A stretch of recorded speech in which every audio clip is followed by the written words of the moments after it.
Guys, we got to go back to Francis Ngannou. I will tell you, I don't know how fair I've been with Francis. I mean, I've got to really tell you that. And I seem to want to scold him. I seem to want to look down on him from my perch when he gives me things to talk about, and that's all that I do. I didn't used to just be a talker, but maybe I should be a little more realistic about that. That is all that I am now. Maybe I should thank a guy like him every now and again. And I will tell you, at least from what's in my heart, I don't look down on him and take any joy from this.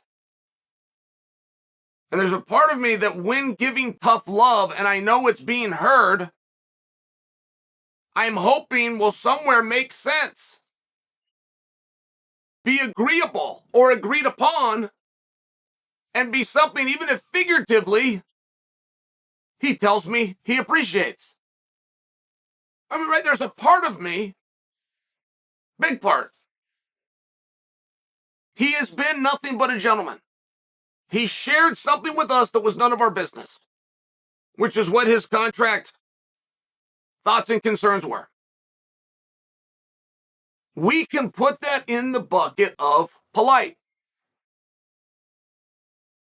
transparent at a minimum, and we're in this position where I do not believe that it's over. And I'm not going to allow for the narrative in MMA to change, turning the page or closing the book on the idea of Francis Ngannou. Not yet. Because everything that he's told us has been true. Whether you liked what he was saying or not, it was true. It was accurate. So until Francis tells us to close the book, that he is done, he is retired, he has moved on, I am not going to let it happen. And not only am I not going to let it happen, I'm not even going to let it happen within the UFC. I think he is still a very good option. I think he's a very viable option. I cannot see a difference between what Jon Jones did 3 years ago and what Francis is doing now. I can show you many similarities. Now, if you want to get down to the fine print, one was actually released and one was not. I understand that.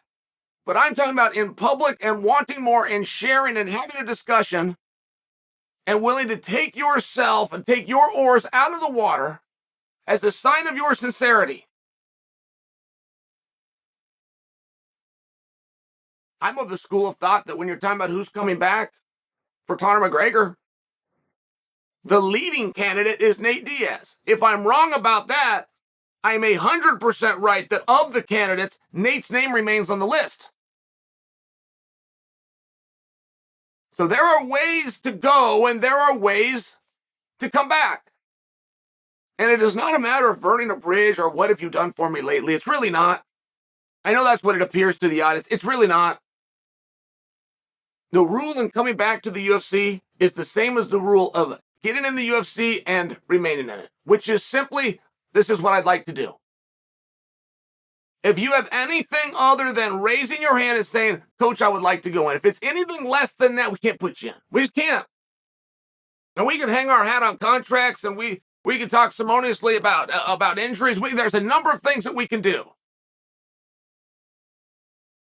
But unless I would like to go in is a part of it, they won't put you in. I only say that because ultimately that's where we're at now. We can discuss the whys for Francis, but ultimately the hand didn't go up and say, Coach, I want to come in.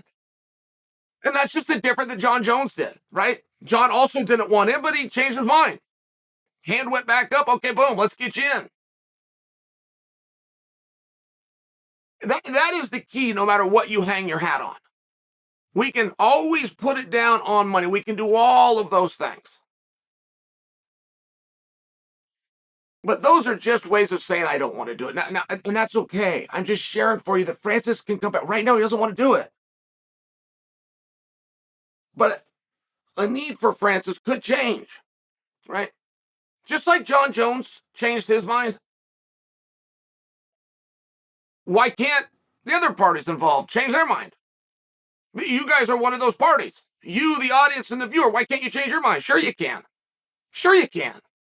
We could all change. We could all see a different scenario and a different landscape. We could all want something a little bit more. Even if we're asking for it now, we can ask even stronger down the road, right? I'm just suggesting that. And I think that Francis should be considered in those regards. You guys want to know something that happened with me and Francis? I caught a video last night. This must have been an old video, because I don't believe that Francis is sparring right now. It was a sparring video, stand-up only, Francis Ngannou, Jerome LeBanner. I believe they were in the cage at Extreme Couture. But you can go find this clip on YouTube right now. I did not know Francis was as good as Francis is until I saw that video.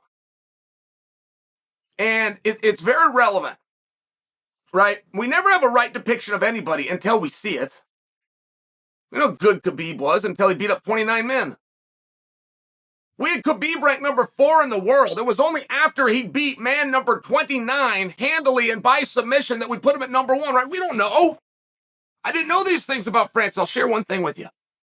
And I've been part of this. I've been part of it with so many other people. Which is Francis's last fight was surreal. Francis won it on the ground. He won it on the ground because he had to do it. He had to do it because he lost the stand-up battle. That's the truth. Losing a stand-up battle to Surreal Gone while trying to tell the world that you belong in a boxing match with Tyson Fury is tough. It's not impossible. It's tough. And can we all agree? Had Conor McGregor been outboxed by Nate Diaz, he likely doesn't draw into Floyd Mayweather. Can we agree? If Eddie Alvarez out Western boxed Conor McGregor, Conor probably doesn't fight Floyd. So this talk has been out there. And then I watched Francis sparring with Jerome LeBanner. I said, my goodness, who is this guy? It wasn't the punches. I've seen him punch. So have you. There was a calmness and there was a flow, and there's something called the pole. You guys have heard of bob and weave. You most likely don't know what a bob is or a weave is. That's okay. But you got your bobs, you got your weaves, you got your ducks. Then a very advanced athlete can do a pull. It's very rare. Floyd can do it. Roy Jones can do it. Anderson can do it. Izzy can do it. Uriah Hall is one of the masters of the pull. But it's very rare at heavyweight. Tyson Fury cannot do it. Mike Tyson cannot do it. Joe Frazier and Sonny Liston couldn't do it. Muhammad Ali could. Wasn't the best I've seen, but he could. Very rare for heavyweights. And Francis was doing the pull. For a 300-pounder to be able to do it, if there's an athleticism and there's a timing, man, if you got a killer throwing punch, you're standing right there. Right there. You're not running across the room. You're not hiding under a desk. You're standing right there, and you've got a trained killer throwing hands at you, and he can't touch you. Oh, guys, come on. That's beautiful, right? That is a real skill. That's what Francis did. I couldn't believe it. He's pulling back. He's slipping in. Boom, boom. He's getting his shots. Now, I don't want to go too far on this. That wouldn't be fair to Jerome LeBanner. But I did get reminded of something I knew, something I've always known. But we forget things. You want to know what that something was? A way to make a great striker not so great at striking is to put him in MMA and threaten a takedown. He never needs to do it. He never needs to get the takedown. He must threaten the takedown. If you are worried about that in any fashion, it will change your striking. So the difference between Francis's striking with Surreal or Francis's striking with Jerome LeBanner was what? The threat of a takedown. Francis and LeBanner were purely kickboxing. There was no threat of a takedown. That's where you see in the poll. You want to pull back in MMA, guy, come in and take your hips away, take you right down. Francis was doing other things, and he was standing his ground. He was bobbing at women. And again, I really do want to be fair. We don't know the rest of it. And I'm not saying Francis went out and kicked Jerome LeBanner's ass. I'm saying that Francis did things in that sparring session that he has not done in the cage and that I was not aware that he could do.